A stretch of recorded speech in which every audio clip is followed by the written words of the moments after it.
É diferente. Eu vou ler um texto e vocês leem o próximo. Então abra a Bíblia aí. Atos dos Apóstolos, capítulo 20, versículo de número 17. Atos, capítulo 20, versículo 17. Faremos uma leitura responsiva. Atos, capítulo 20, versículo 17. Eu leio os versos ímpares e vocês leem os versos pares. Eu vou pedir para o pessoal projetar o texto bíblico aqui na lousa hoje. Obrigado, varão. Porque nem todo mundo tem a mesma versão e tal, dá uma olhada aí. Atos dos Apóstolos, capítulo 20, versículo de número 17. E hoje nós vamos aprender mais a respeito da Bíblia Sagrada sobre esse tema.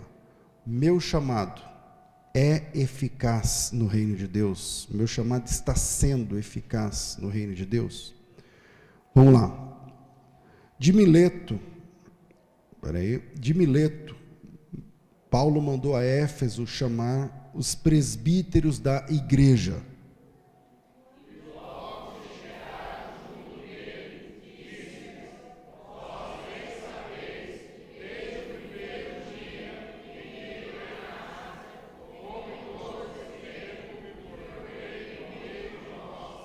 Servindo ao Senhor com toda humildade, lágrimas e provações que pelas ciladas dos judeus me sobrevieram.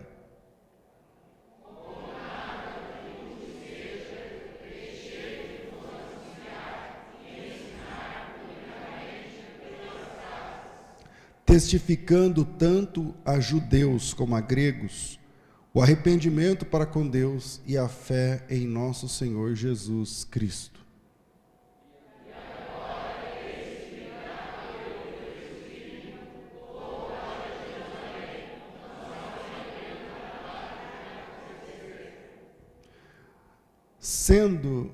Senão que o Espírito Santo de cidade em cidade me revela, dizendo que me esperam prisões e tribulações.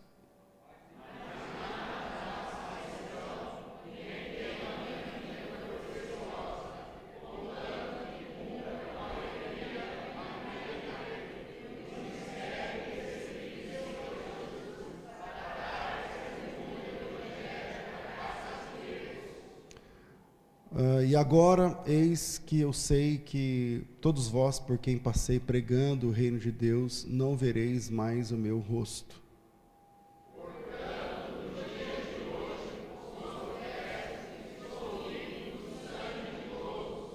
Porque jamais deixei de vos anunciar todo o desígnio de Deus. Amém. Podem sentar, meus irmãos. Na realidade, a morte do apóstolo Paulo, eu não sei porque começou a ter eco aqui no microfone. Se puder, baixa pelo menos o som aqui do retorno. Eu estou ficando muito chato com esse som, sabe? Porque eu não sou assim, eu não fico reclamando, mas é que não está legal. Oi? O outro microfone? Vamos ver. Som. É você que arruma, varão? Então, som. Agora tá bom, mas se der para baixar esses retornos aqui, vai me ajudar muito, senão... Lemos um texto.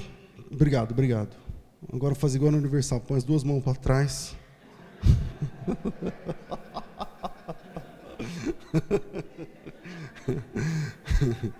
Se mexer de novo, eu vou falar igual Universal. Põe as mãos para trás, eu quero falar com o maioral. É tudo brincadeira, né, irmão? Mas é bom não mexer.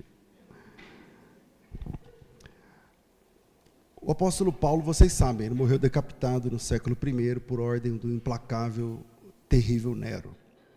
Só que, na realidade, o livro dos Atos termina com 28 capítulos, e no último capítulo fala que Paulo ainda durou 2 anos morando numa casa alugada, não sei o que lá. Mas, na realidade, pessoal, a morte do apóstolo Paulo começa a ser desenhada nesse texto que lemos. A morte de Paulo as peças começam a se encaixar, que vai culminar na morte do apóstolo. Aqui, ele está indo numa viagem para Jerusalém, onde ele vai ser preso. No próximo capítulo tem uma profecia, né, para Paulo não ir para Jerusalém. Ele fala que mesmo assim ele vai. E lá em Jerusalém ele vai ser preso por causa dos religiosos, não é o assunto aqui. E ele vai ficar preso por um bom período em Jerusalém. Depois ele vai depor algumas vezes, né, ali, vai ser ouvido, e depois ele vai ser levado por uma prisão em Cesareia. Lá em Cesareia ele fica entre 2 a 4 anos, eu não estou lembrando aqui de cabeça, mas ele fica um bom tempo também preso em Cesareia Marítima, né? Ali tem um palácio de Herodes, à época, tal, onde ele vai passar pelo menos 2, 3 anos, alguma coisa assim. E depois de um depoimento, durante uma audição, durante uma audiência, né, de Paulo, audiência é melhor do que audição aqui, me perdoe.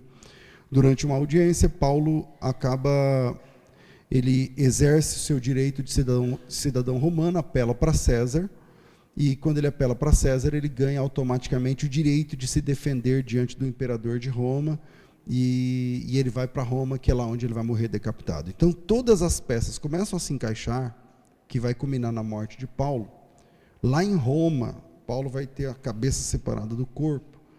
Mas como eu vou dizer, mas a ampulheta que marca isso é virada aqui. Essa ampulheta que marca os últimos passos do apóstolo Paulo, a grosso modo, ela é virada pela última vez no texto que nós lemos, porque aqui começa a última e longa viagem de Paulo. Quando ele vai para Jerusalém, é uma viagem que tem outras viagens, porque ele vai de um lugar para outro, que vai de um lugar para outro, que vai de um lugar para outro, mas ele está indo num propósito que vai ser em Jerusalém, depois ele vai ser preso, vai ficar em Cesareia, preso, vai viajar para Roma, preso, vai ter a ilha de Malta, preso, ele vai ter um naufrágio, preso, ele vai ficar em Roma, preso, e aí ele vai morrer. E no texto que nós lemos, Paulo, nessa caminhada final, ele é um texto onde ele se despede dos líderes da igreja em Éfeso, uma igreja plantada por ele, com muita dificuldade, quando ele, enfim, é uma igreja que não é bem plantada só por ele, mas ela é auxiliada por ele, lá no capítulo 19, né, o capítulo de trás. E essa mesma igreja, a de Éfeso, vai receber, por exemplo, uma carta do próprio Jesus Cristo, que é Apocalipse capítulo 2, os primeiros versículos, talvez 7 ou 8 versículos. E nessa despedida de Paulo, nós aprendemos muita coisa importante para o nosso ministério, para o nosso chamado como cristãos. E eu vou pensar de todos esses versículos, pelo menos o verso 24, que o apóstolo Paulo diz assim: porque em nada eu considero a minha vida como preciosa para mim mesmo. Lembrando que ele está indo para a morte, tá? Isso aqui ele está indo para os capítulos finais da sua vida. E ele diz assim, beleza, mas em nada eu considero a minha vida como preciosa para mim mesmo, contanto que se complete a minha carreira e o ministério que eu recebi do Senhor, para testemunhar o evangelho da graça de Deus. Então, eu sei que eu estou sendo perseguido, eu sei que eu apanho, eu fico preso, minha ficha é suja, mas não importa, em nada eu considero a minha vida preciosa, desde que eu complete a carreira, o ministério que eu recebi do Senhor. E hoje o nosso desafio, ao lermos um trecho como esse das Escrituras, é termos a capacidade de julgarmos a nós mesmos, para ver se nós passamos pelo crivo da Bíblia, quando tratamos o nosso chamado como cristãos. Então, eu vou deixar alguns pontos para a gente pensar sobre o nosso chamado. Vamos lá. Recapitulando, Paulo está indo embora, vai para Jerusalém, onde vai ser preso, onde vai ser jogado para Cesareia, onde vai ser jogado para Roma, onde vai ser jogado para fora da vida. Ele vai morrer. Eu não sei se Paulo sabia da gravidade e que isso culminaria assim, em poucos anos ele seria morto a partir dessas peças e desses passos, dessas viagens que ele resolveu fazer. Mas é o que é. Mas seja como for, Paulo, ao ser, na próxima página, no capítulo 21, no versículo 7 em diante, as 4 filhas solteiras de Felipe, profetizaram, né, e tal, e o Ágabo também profetizou, que não era bom que ele fosse para Jerusalém, e Paulo responde assim: por que vocês estão entristecendo o meu coração? Eu estou pronto não somente a ser preso, conforme vocês estão profetizando, mas eu estou pronto a morrer em Jerusalém pelo nome do Senhor. E meu chamado, teu chamado, nosso chamado, é um chamado que está sendo eficaz dentro do reino de Deus. Por exemplo, se Deus passasse em revista hoje e olhasse só para você dentro dessa igreja ou nesse link do YouTube que você está assistindo, se fosse só você estaria confortável de falar sobre o seu chamado agora com Deus? Tipo, quem é você dentro da obra de Deus? O que você faz dentro do reino de Deus? Desde o momento que Deus te olhou, Deus te resgatou, Ele te chamou, agora, hoje, Deus está contente com o irmão? Eu vou deixar esse assunto e apresentar 3 pontos para a gente pensar nesse texto. Primeiro, todo chamado requer deslocamento e envio. Toda pessoa que Deus chama, junto com o chamado vem um deslocamento e um envio para algum lugar. Eu estou falando geograficamente, tá? Não apenas geograficamente, mas também geograficamente. Pastor, mas quer dizer que eu tenho que ir embora da cidade? Quer dizer, então, calma. Raciocine comigo nos chamados dos homens de Deus na Bíblia. E veja que em regra geral, eu estou falando regra geral, pode ter exceção. Mas em regra geral, toda pessoa que é chamada por Deus precisa ou precisou se deslocar de onde estava antes até o chamado. E isso na Bíblia vai se mostrando como padrão. E quando eu digo padrão, eu estou dizendo que geralmente as pessoas que Deus chama acabam tendo de se deslocar para cumprir o chamado que receberam de Deus. Atos dos Apóstolos começa com, o capítulo 1 dos Atos começa com o relato das últimas palavras de Jesus Cristo. O prólogo dos Atos dos Apóstolos está lá: fiz o primeiro tratado, ó Teófilo. Deixa eu achar aqui o texto que é mais fácil, vamos lá. Atos dos Apóstolos, capítulo 1, versículo 1. Escrevi o primeiro tratado ao Teófilo, relatando todas as coisas que Jesus começou a fazer e a ensinar, até o dia em que, depois de haver dado mandamentos por intermédio do Espírito Santo aos apóstolos que escolhera, foi elevado às alturas. Então, o livro dos Atos, ele vai trazer as últimas falas. O capítulo 1 do livro dos Atos mostra as últimas falas, os últimos movimentos de Jesus Cristo aqui na terra. E o discurso final de Jesus, que não está lá nos evangelhos, mas aqui em Atos capítulo 1, no discurso final de Jesus, ele manda que os seus discípulos não se ausentassem de Jerusalém. Lembram? Mas ficar em Jerusalém, até que do alto sejais revestidos de poder, não sei o que lá. E aí você fala assim: pastor, mas espera aí, o senhor disse primeiro, vamos lá, eu estou anotando, o senhor disse que o chamado envolve um deslocamento. Como é que eu falei aqui? Um deslocamento e um envio. Aí agora, o senhor está lendo em Atos dos Apóstolos, o senhor está dizendo que o discurso final de Jesus é que eles fiquem em Jerusalém. E aí, é para ficar em Jerusalém ou é para ser deslocado? É que a nossa cabeça, 2000 anos depois, a gente já entende que Jerusalém significa nossa casa. Então, Jerusalém é aqui em Jerusalém. Aqui. Só que eu quero chamar vocês para a literalidade do texto. A literalidade do texto. Porque pensa comigo numa questão. Os discípulos eram da onde? Começa com Gá e termina com Lileia. Os discípulos eram da onde, igreja? Ah, que bom. Vocês são bons mesmo. Vamos lá. Jesus tinha 12 discípulos principais. Esses caras, eles eram da onde? Da Galileia. O que é isso? Galileia é o norte. Eles são nortistas. Eles são lá do norte do país. Mais um pouquinho da Galileia, mais um pouquinho, eu estou falando de tipo 30 minutos acima, você já está na Síria, por exemplo. Você está entendendo? Você já está lá no Líbano. Vai subindo, você vai... Enfim, os discípulos são de lá, do norte.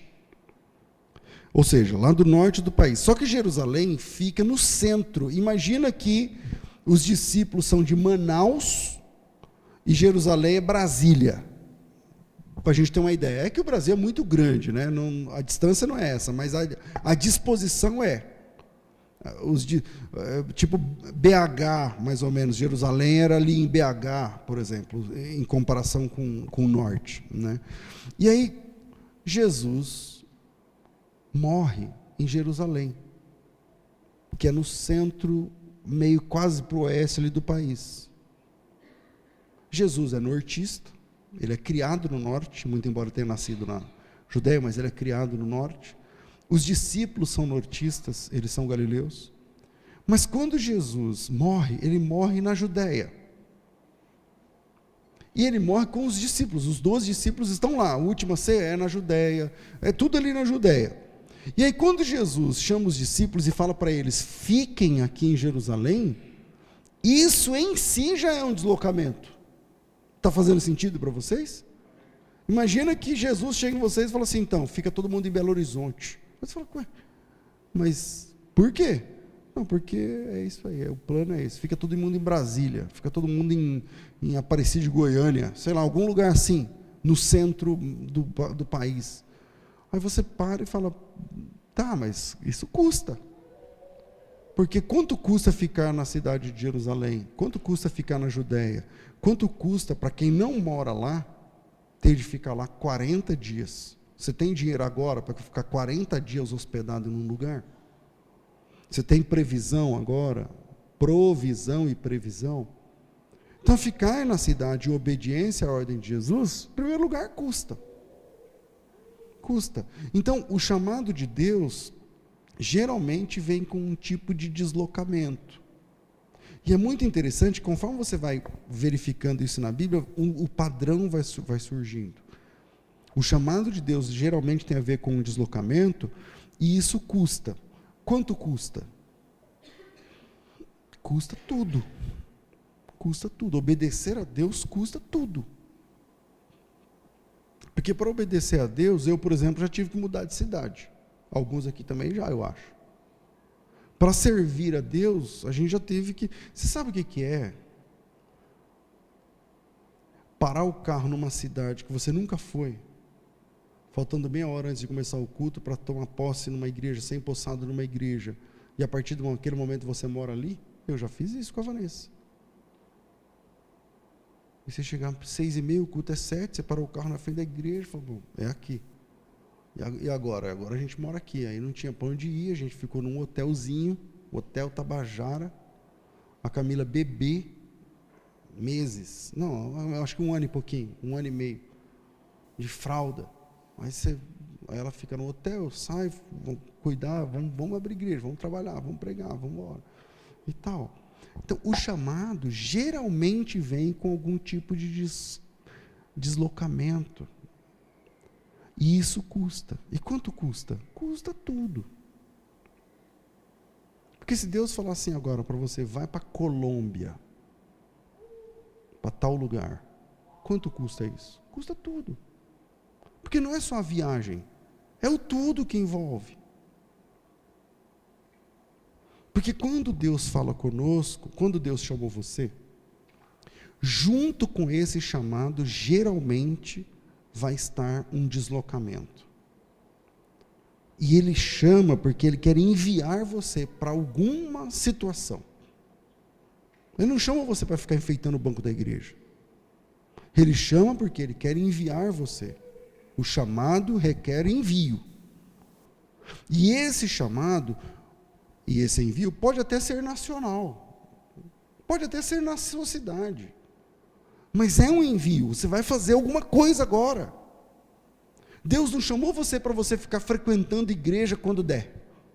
Não, agora que Ele te chamou, você tem uma função, você tem uma tarefa, você tem um ministério, e se não fizer isso, É o que o apóstolo Paulo falou para os irmãos em Éfeso. Ele diz assim: em nada eu tenho minha vida por preciosa, desde que eu cumpra o que Deus me mandou fazer. Esse chamado pode ser inclusive dentro da realidade que você já vive, como foi com Daniel, por exemplo, que foi chamado estando exilado na Babilônia, mas já é o envio, ele já está lá. Ainda assim, o chamado de Deus requer algum tipo de deslocamento, de envio, de adequação, porque quando Deus nos chama, Ele nos chama de um lugar, de uma situação e de uma realidade. Guarda isso: lugar, situação, realidade. Deus te chama de um lugar, Deus te chama de uma situação e Deus te chama de uma realidade. E isso, por exemplo, vamos lá, lugar, situação, realidade. Deus chamou Abrão, que depois o nome dele vai ser Abraão, mas ele chamava-se Abrão. Deus chamou Abrão no capítulo 12 do livro do Gênesis. Ok, Deus chamou Abrão de um lugar. Qual é o lugar? Da Mesopotâmia. Da Mesopotâmia. 1000 quilômetros de distância da terra prometida. Só que Deus, ele também foi chamado de uma situação regional, de uma situação que é a ignorância. Ele não conhecia Deus. Essa era a situação de Abraão. Ele nunca tinha ouvido Deus. Ele nunca tinha ouvido a voz de Deus. Ele era completamente ignorante sobre Deus. Então Deus chama ele da Mesopotâmia, lugar. Deus chama ele da ignorância, que é a situação. E Deus chama ele de uma realidade. Qual é a realidade de Abraão? A idolatria. Se você abrir a Bíblia no último capítulo de Josué, no capítulo 24, lá nos primeiros versículos está dizendo que quando Deus chamou Abraão, ele estava no meio dos ídolos. Então ele chama Abraão de um lugar, da Mesopotâmia, Deus chama Abraão de uma situação, da ignorância, e Deus chama Abraão de uma realidade, que é a idolatria. Então, você tem o lugar, a situação e a realidade. E aí Deus, depois de chamá-lo da situação, do lugar, da realidade, Ele dá a ele uma missão. Qual é a missão? Andar com Deus. Você vai andar comigo agora. Você vai caminhar comigo. Você vai largar sua casa e você vai andar. Sua missão, Abraão, é andar comigo. Agora perceba que esse mesmo arquétipo de lugar, situação, realidade, e aí um quarto que é a missão. Lugar, situação, realidade, missão. Lugar, situação, realidade, missão. Perceba que esse mesmo arquétipo pode ser aplicado em quase todos os personagens da Bíblia. Vamos falar outro. Daniel. Daniel foi chamado de um lugar. Que lugar? Babilônia. Ele também foi chamado de uma situação. Que situação? O cativeiro. O cativeiro babilônico. Ele é a primeira leva de cativos. Ele também é chamado de uma realidade pessoal. Qual é a realidade dele? Ele serviu Nabucodonosor. Ele era um dos sábios ali do reino. E ele recebe uma missão. Qual é a missão? Revelar qual é a vontade de Deus. Quando ninguém sabia qual era a vontade de Deus, tinha que falar com quem? Com Daniel. Ele tem uma missão. Vamos trocar. O arquétipo é o mesmo. Sei lá, Neemias. Aí Neemias é chamado de um lugar. Que lugar? A Pérsia. Aí o Neemias é chamado de uma situação. Que situação? Ele vivia alheio à situação de Jerusalém. Ele não sabia. Essa é a situação de Neemias no capítulo 1. Ele não sabia até que chega Anani, um dos seus irmãos, e conta a realidade. E aí ele é chamado também da sua realidade pessoal. Qual é a realidade pessoal do Neemias? Ele estava bem na fita porque ele era um tipo de garçom, mas ele era garçom do Xerxes, o rei da Pérsia, do Artaxerxes. Ele é um cara que está lá tranquilão. E finalmente ele recebe uma missão. Qual a missão? Reconstruir a cidade. E esse arquétipo, a gente pode trocar aqui os personagens e ir embora a noite inteira. Deus chama Paulo de um lugar. Que lugar? Damasco. Ele estava indo para Damasco. Deus chama Paulo de uma situação. Que situação? Ele era cego espiritualmente. Ele não conseguia enxergar. Ele mesmo diz isso depois. Deus chama Paulo de uma realidade pessoal. Qual era? Ele era perseguidor da igreja. E Deus chama Paulo para uma missão. Qual a missão? Trabalhar para Cristo agora e pregar o Evangelho. E aí você pode tirar Paulo e colocar Apolo, você pode tirar e colocar o Gadareno, você pode tirar o Gadareno e colocar você. Não existe chamado sem envio.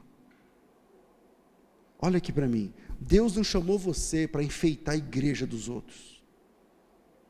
Congregar faz parte, é legal. É aqui que a gente aprende, por isso que para mim o culto de instrução é um principal, como hoje a gente está aprendendo. Só que eu aprendo para quê?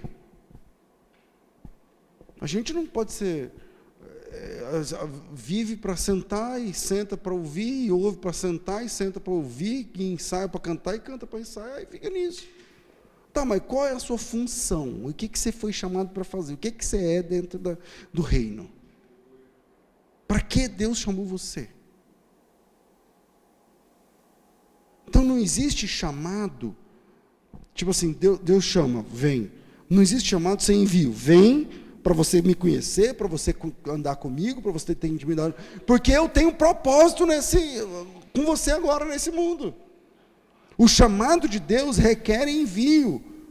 Porque o envio, ele pode até ser na mesma cidade, não tem problema, no mesmo estado, não tem problema, no mesmo país, mas definitivamente Deus não chamou você apenas para viver sentado eternamente na igreja, ouvindo e indo embora, ouvindo e indo embora, ouvindo e indo embora. Não existe isso na Bíblia. Não existe isso na Bíblia.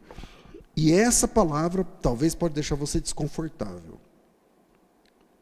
Mas Deus te salvou, Deus te encontrou, Deus te chamou, Deus falou com você, o seu coração esquentou, o seu coração se aqueceu, a voz de Deus foi ouvida pela tua alma, pelo teu coração, você ouviu a voz do pastor e veio. Agora, ele não chamou você para ficar enfeitando a igreja. Seu chamado tem propósito. E a reunião dos crentes é a reunião para a gente acertar esses propósitos, para a gente apertar os porcas e parafusos, para a gente falar, é por aqui que vai, é por ali, pastor, estou passando por isso, o que faz? Faz assim, olha, a Bíblia diz isso, e tal, e aí você vai e faz. Mas o chamado tem propósito, e o propósito é o envio. Todo chamado requer deslocamento e envio. Deus quer enviar o irmão, Deus quer enviar a irmã. Segundo, não existe home office no chamado de Deus. Não existe home office no chamado de Deus. Falamos agora há pouco dos personagens de Deus, os personagens chamados por Deus para levar o evangelho avante, não foi? Sei lá, Neemias, Jeremias. Eu falei Jeremias também? Acho que não, mas é só colocar nesse arquétipo, dá, funciona qualquer um. Isaías, qualquer Ias que você quiser aí dá. Agora imagina, se cada um desses personagens, eu falei de Paulo falamos, né? Abraão, Paulo, sei lá, Daniel. Agora imagina se cada um desses personagens, ao serem chamados por Deus, tivessem o chamado da maioria dos crentes dos nossos dias. Porque os crentes de hoje em dia têm um chamado especial para a cama.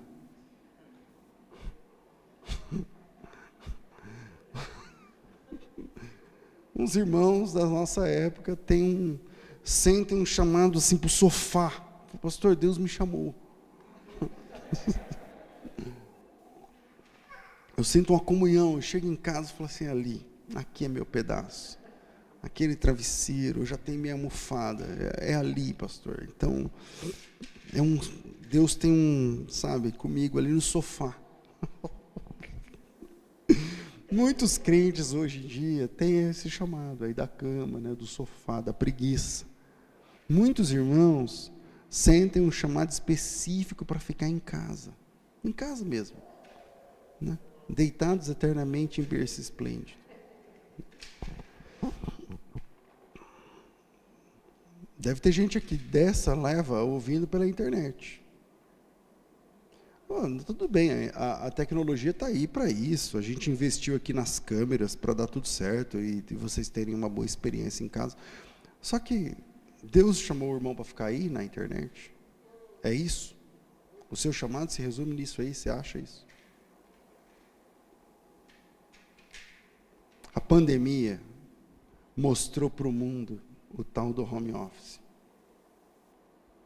E é impressionante como esse negócio pegou no Brasil.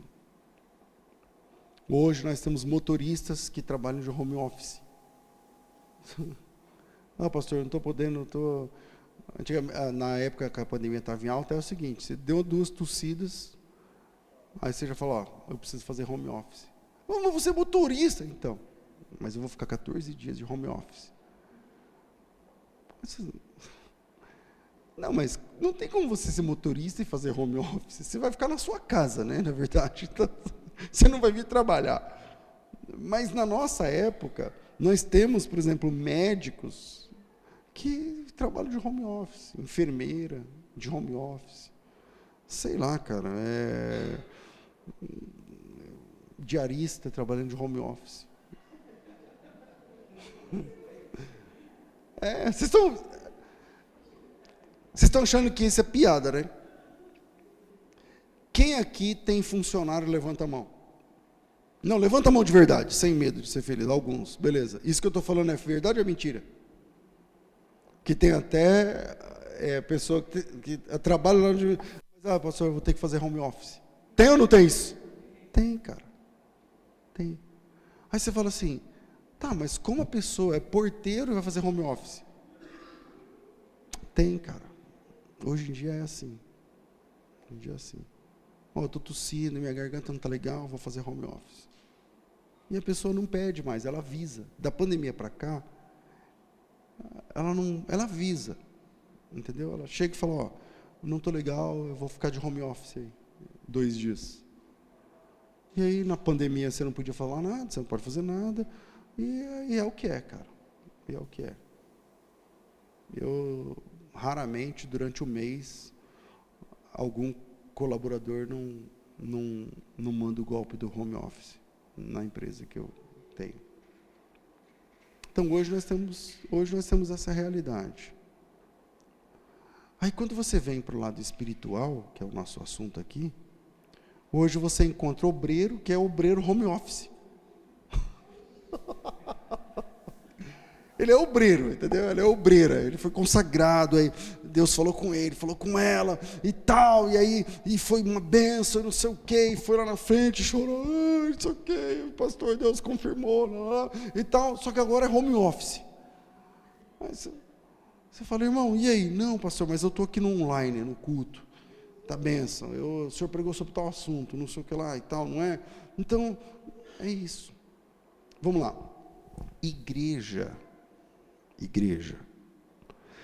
E quando eu falo igreja, estou falando assim, igreja na mais pura expressão da palavra. Porque, por exemplo, o que significa a palavra igreja? Igreja, em grego, significa eclesia, se diz eclesia, que é aqueles que foram tirados para fora. Aqueles que foram tirados para fora. Não combina com home office. Não combina com nada home, não combina com nada interno, não combina com nada enclausurado, não combina com clausura. Porque pensa comigo, a gente falou dos arquétipos, e se Abraão não saísse? Ele teve uma experiência, ouviu a voz de Deus, e Deus falando com ele, ele falou assim, Senhor, eu vou te obedecer, só que é em home office. E aí? Aí Deus falou, não, cara, você tem que sair da sua casa, da sua parentela, da sua terra, e vai para uma terra que eu te mostrarei. Não, eu vou, mas eu vou pelo Google Word.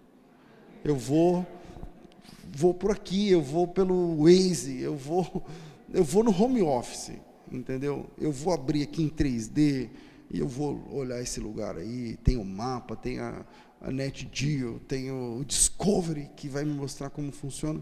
Cara, e se Abraão não fosse? E se Abraão não saísse? E se Abraão optasse por uma experiência com Deus no home office? E se Neemias não viajasse a Jerusalém? Como ele iria reconstruir os muros da cidade? Como ele iria combater os opositores? E eu estou falando isso, à medida que eu fico falando, dá até vergonha, porque parece bobagem isso. Só que tem gente que acha que a obra de Deus é isso, cara. É você, Deus falou com você lá atrás, em 90 e sei lá quanto, em 2008, aí tal, você teve aquela experiência, agora você está no home, agora você é um cara sabe, que fica assim, me falta aqui a palavra, de laboratório, não é de verdade. Você olha, tem tudo, sabe tudo, mas é de brincadeira, não é de verdade. Você pega um adepto de seita e destroça esse tipo de crente, destroça. Tem uma frase do Bruce Lee, que é o seguinte, deixa eu me lembrar dessa frase, eu prefiro ser um guerreiro no meio de um jardim, do que um jardineiro no meio de uma guerra. E ele está dizendo o seguinte, o preparo faz toda a diferença. E como é que a gente se prepara, cara? É aprendendo, é estar aqui, é sentando, é comungando, é caminhando, é exercendo, é pregando, é no gerúndio que a gente exercita a piedade, a fé e o ministério, é no gerúndio, não é no infinitivo, porque no infinitivo você faz de home office, eu quero dar aqui uma lição sobre amar. Ok, você pode ficar falando lá do grego, do hebraico, do javanês, mas você quer saber mesmo como faz? É amando, é no gerúndio, não é no infinitivo. Então tem gente que acha que combater opositores, eu vou combater os adeptos de seita, como? Mandando tweets. Aí tem um monte de gente, que é os crentes do home office, que fica enchendo o saco. Só nos tweets. Não, pastor, eu não estou parado não, viu? Eu não estou parado não. Ah, não? Não. Aqui, ó, o que eu postei?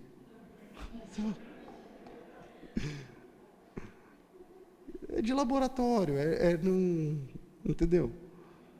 É mandando recadinha, mandando mensaginha lá do Face, mandando não sei o quê. Eu uso as redes sociais para pregar, mas eu sou de verdade. Não é comentando foto, não é reagindo vídeo, não é nada disso substitui a realidade do campo de batalha. Nada disso substitui a realidade do campo de batalha. E se Jesus eu vou salvar vocês de home office, beleza? Aí como que é o Jesus fazendo home office? Você só é salvo porque Jesus veio. Jesus veio. É por isso que você foi salvo. Porque ele veio, não ensaiou. Ele veio. Ele veio. Você só está me ouvindo agora porque Jesus não fez home office. Ele mesmo veio. E você também não pode ficar fazendo home office na obra de Deus. Você tem que entrar na obra de Deus de verdade. Arregaçar as mangas e entrar na obra de Deus, entrar no reino de Deus, dizer, põe meu nome aí, eu vou, é comigo, porque senão a gente vira crente de laboratório, de não me toque, de tweets, de comentários, né? Você viu que eu comentei? Eu vou falar um segredo para vocês, eu tenho bastante seguidor na rede social, eu não vejo comentário de ninguém. Se eu for nortear a vida, porque as pessoas... Você viu o que um fulano falou? Não, eu não vi não. Fui lá e falei o que Deus mandou falar e fui embora. Eu tenho mais o que fazer. Então, por que as pessoas teimam em ficar longe da obra de Deus? E aí tem as desculpas. As desculpas, às vezes, são muito boas. As desculpas, às vezes, são muito boas. Porque tinha alguém que me enganou, um pastor que não sei o quê, uma igreja que não sei o que lá, tal. Ok, eu concordo que às vezes, né, fez você se paralisar, um escândalo, coisa parecida. Mas ainda assim não é desculpa para o irmão ficar intocado dentro da caverna, dentro da tenda, dentro de casa, boicotando o reino de Deus, boicotando a obra de Deus. Então, meu irmão, minha irmã, a nossa realidade, a realidade da igreja atual, já está infestada de vagabundos espirituais. Não precisa de mais um. Não precisa de mais um. Já está cheio de gente sem compromisso com Deus, sem compromisso com a Bíblia, sem compromisso com a igreja, sem compromisso com o ministério que recebeu de Deus. Já está cheio. Não precisa de mais um. Não precisamos de mais um peso para a gente carregar. Precisamos de alguém para ajudar a carregar o peso. Não precisamos de alguém mais para a gente orar. Precisamos de gente para orar junto com a gente. Não precisamos. Deus não espera de você perfeição. Presta atenção. O pastor está falando isso, mas a gente não é perfeito. Não, Deus não espera de você perfeição. Mas Ele conta com a sua prontidão. Prontidão. Você vai errar. Deus te chamou? Amém. Você vai errar. O apóstolo Paulo não errou? Lá com o João Marcos, em Atos capítulo, eu não lembro, capítulo 13, 14, acho que 13 ou 14. Acho que é o 14. Acho que é o 14. O João Marcos não errou?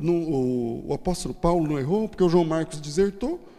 Aí na segunda viagem missionária, que é agora o capítulo, acho que 15, o capítulo 16, o Barnabé falou assim, vamos de novo? Vamos, agora o meu sobrinho vai de novo, porque agora ele melhorou. O Paulo falou, não, eu não quero levar um cara que é um peso morto, que desertou quando a gente mais precisou. A gente era em 3. Um cara saiu fora, quer dizer, 1/3 da nossa força missionária caiu por terra. Eu não vou levar esse cara. Paulo acertou ou errou agindo assim? Eu acho que ele errou baseado na palavra dele mesmo, quando ele escreve na segunda carta de Paulo a Timóteo. Ele fala, traz o João Marcos, porque agora ele é muito útil para o ministério. Aliás, Paulo escreveu algum evangelho? Não, o João Marcos escreveu. O segundo evangelho é o evangelho desse menino. Ele não tinha escrito naquele momento ainda, mas depois ele escreveu. Um livro que é em si mais importante do que as cartas de Paulo, porque é um evangelho de Jesus Cristo. Então, Paulo errou com João Marcos? Errou. Mas nem por isso ele perdeu sua coroa. Porque no mesmo texto que ele fala de João Marcos, vamos lá, 2 Timóteo capítulo 4, versículo 7, combati o bom combate, acabei a carreira. Não, capítulo 4, versículo 6, porque eu já estou sendo oferecido pela aspersão de sacrifício, o tempo da minha partida próximo, não é esse? Combati o bom combate, acabei a carreira, guardei a fé. Veja o versículo 8. E desde agora a coroa da justiça me está guardada, a qual o Senhor, justo juiz, me dará naquele dia. E não somente a mim, mas a todos quantos amarem a sua vinda. Ele não perdeu a coroa. Aí segue o texto. Procura vir ter comigo depressa, porque Demas me abandonou, amou o presente século, foi embora para Tessalônica, Crescente para Galácia, Tito para Dalmácia, só Lucas está comigo. E aí ele vai dizer, toma Marcos e traze-o contigo, porque me é muito útil para o ministério. Ele está reparando o erro que ele fez lá atrás, mas isso não fez com que ele perdesse a coroa. E sabe o que isso está dizendo para mim? Que Deus me chamou não para ser vagabundo, Deus me chamou para servir. Deus me chamou e me enviou. Olha, eu estou aqui. Eu moro nessa cidade? Não. Eu tenho casa aqui? Não. E o que eu estou fazendo aqui? Eu estou fazendo aqui o que Deus mandou eu fazer. Deus mandou eu plantar uma igreja aqui, há não sei quantos anos atrás, está aí. Que já deu outra igreja, que já deu outra, que já deu outra, que já deu outra. Tem gente que dá trabalho? Tem, mas tem gente que é bênção. E a partir dessa obra de Deus, eu pude conhecer pessoas maravilhosas, como vocês, por exemplo. A obra de Deus é assim, Ele chama e Ele envia. Ele chama e Ele manda, e Ele é assim que funciona. O pastor Marcos não está vendo isso lá em Jundiaí? O irmão Pablo não está vendo isso? O pastor Roger não viu isso lá em... Onde se abriu a igreja? Sumaré, que hoje é o pastor Acris, o pastor Luciano, a Silene, o Jorge, vocês! O Jonas, a mãe dele. Quem pôs a mão... Quem pôs a mão no arado, pôde saber o que é ser enviado. E pôde saber o que são as benesses de ser enviado. Porque a gente vai conhecer o reino de Deus por dentro.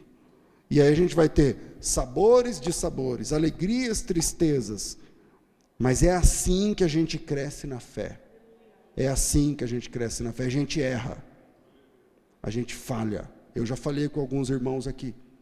A gente erra, a gente falha. Mas isso não toma de nós a nossa coroa. Então não tem Eu estou em qual? No segundo? Não tem home office no chamado de Deus. O chamado de Deus te chamou? Chamou. Então bora. Bora. Você não vai ficar deitado eternamente em berço esplêndido em casa, não. Ai, pastor, aqui hoje. Ok, pode ser que hoje, nesse momento, agora, nesse culto, você precisa estar em casa por conta de N, X, PTO. E eu não tenho nada a ver com isso. Você está entendendo? Amém que você está em casa, amém que você está ouvindo essa palavra. Mas se você é chamado por Deus, você já entendeu o que Deus quer falar com você essa noite. Já entendeu? Deus chama e Ele envia. E sabe o que acontece, cara? Quando eu tenho que ir para o terceiro, senão a gente não termina. Vamos lá, terceiro. Já está na hora de parar, né? Vamos lá, terceiro. A obra de Deus não é realizada pelos capazes. A obra de Deus não é feita pelos capazes, mas pelos disponíveis. Não são os capazes, são os disponíveis. Há menos de um mês atrás, não sei se está assistindo a gente agora, eu dei posse lá na base missionária para um casal de velhos, aqui da igreja. São velhos. Eles são os mais capacitados que a gente tinha? O que vocês acham, sim ou não?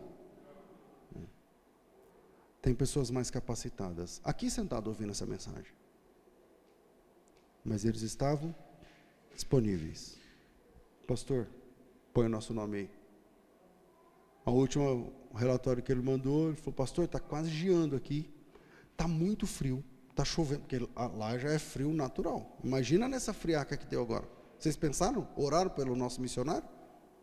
Imagina esse frio que estava fazendo 8 graus, não sei o quê, imagina lá quanto é que estava.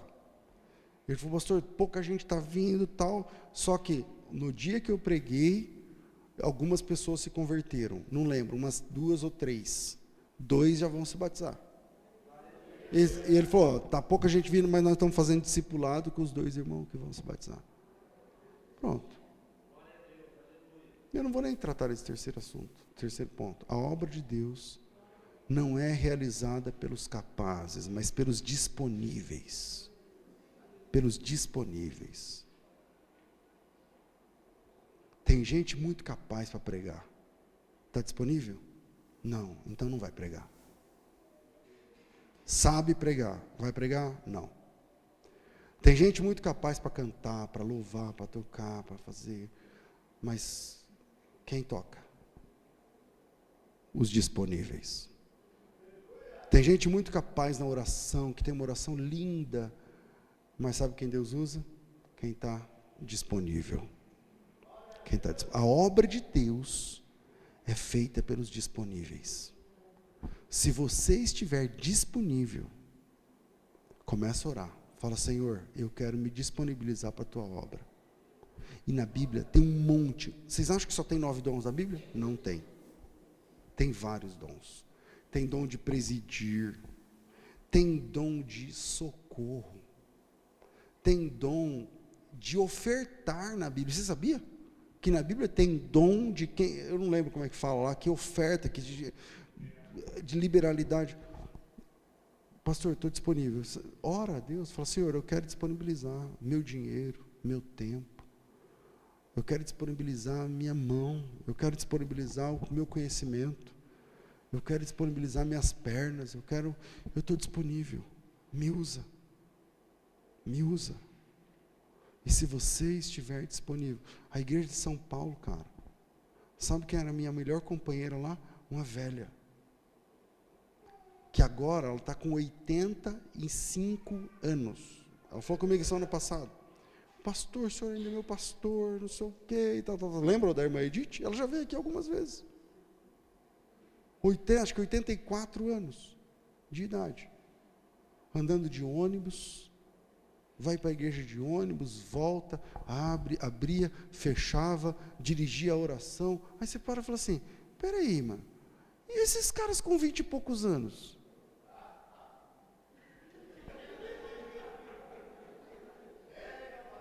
E esses caras aí com 30 e poucos, as irmãs e tal, mas não estão disponíveis, são ocupados demais. Tem muita coisa para fazer. E aí a obra de Deus, ela é feita por quem está disponível.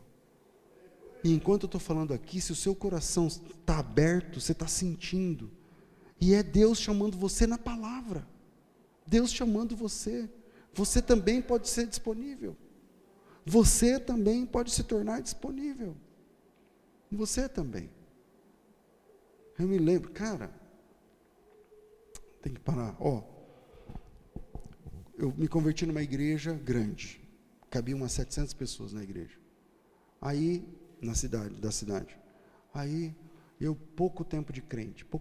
Um dia o pastor perguntou quem tinha uma palavra, no culto de quinta-feira lá era um culto murcho, pouca gente. Aí o pastor nem pregava, chamava alguém para pregar e tal. Aí ele falava, tem alguém aí que quer dar um testemunho, trazer uma palavra? E eu com a palavra queimando no meu coração e tal. Só que eu tinha 15 dias de crente. Eu falei, eu vou, ninguém vai, eu vou. Aí fica aqueles irmãos morrendo, sabe? Que tem, tipo aqui na nossa igreja. Aí os irmãos tudo morrendo, eu falei, eu vou. Aí eu subi lá, falei tudo que eu sabia, tal, deu 5 minutos. Eu não sabia quase nada. Tudo que eu sabia da Bíblia deu uns 3 minutos. Aí desci, aí o pastor ficou olhando para mim, que eu tinha aceitado Jesus, 2 semanas atrás, né? Ficou me olhando. Aí terminou o culto, ele falou assim, eu não tinha família na igreja, fui o primeiro a me converter, ninguém. Aí ele falou assim, meu filho, Deus vai te usar, viu? Começa a orar, começa a ler a Bíblia. Eu fui embora tudo cheio para casa, tudo cheio. Aí eu não conhecia a Bíblia, eu não sabia os livros. Aí eu ia de bicicleta, quando Deus me dava uma palavra, eu ia com o dedo assim no meio da Bíblia e no guidão da bicicleta. Porque chegava lá, eu não queria marcar a Bíblia, não queria rabiscar a Bíblia. Chegava lá, eu já estava com o dedo na coisa. Aí eu comecei a riscar a Bíblia, porque a minha mão suava e ficava apagando marcando o negócio da Bíblia. Aí eu comecei a anotar na própria Bíblia. E aí um dia, sei lá, 3 meses que eu tinha de crente, um dia, domingo, lá todo mundo, o pastor pegou o microfone e eu com a palavra queimando no meu coração, eu não sabia pregar, a palavra queimando eu não sabia pregar, e a palavra queimando eu não sabia pregar. E canta o coral, canta não sei o que, canta banda, toca não sei o que e tal. Depois o pastor falou assim, hoje a palavra vai ser com o jovem, o irmão César, vem trazer a palavra. Puxa domingo. Eu acho que eu nunca fiz isso. Eu tenho essa dívida aí. Entendeu?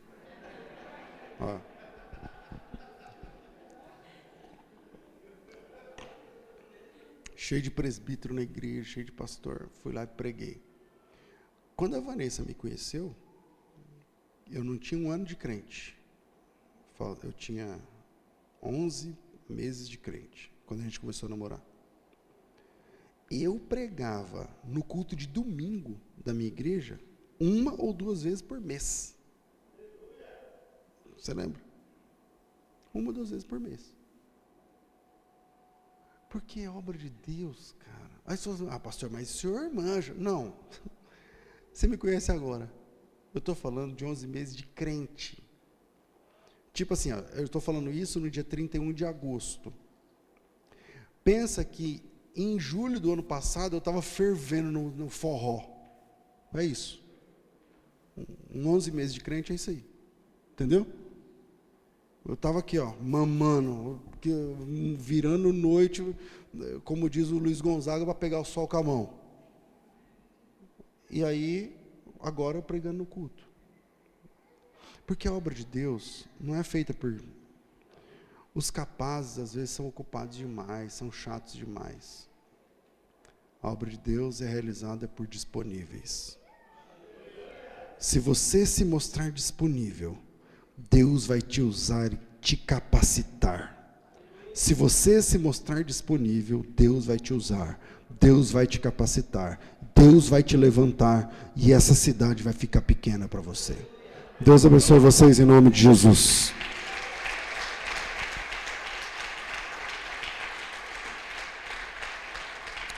Bora ficar de pé, meus irmãos? Vamos ficar de pé. Chegou o momento do ofertório. Curva a sua cabeça. Bora de pé, gente. Oxi. Curva a sua cabeça, por gentileza. e vamos ao Senhor em oração.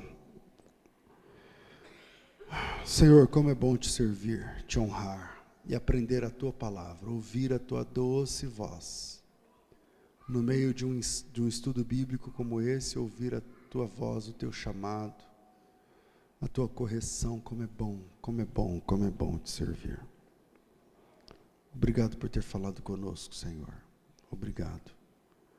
Porque orando junto comigo agora, tem homem que o Senhor já chamou, mulher que o Senhor já chamou, e que essa mensagem foi apenas um despertamento para que eles se disponham para serem usados pelo Senhor.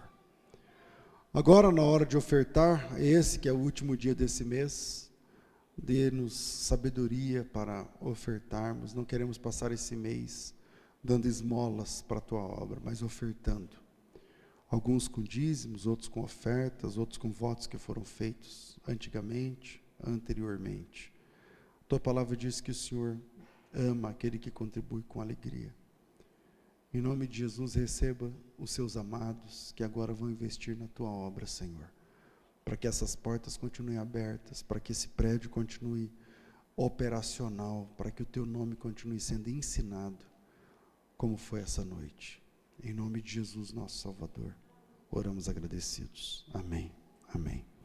Quando você vier com a sua oferta, diga: glória a Deus. Quem vai ofertar em dinheiro, pega um envelope. Para você pegar um envelope, só levantar a mão, alguém leva na sua mesa, na sua cadeira aí. Levanta a mão que alguém leva para você. Só levantar e segurar assim, alguém vai te ver e vai te levar. E o Pix é aqui, ó. Você pega o celular e faz pelo Pix.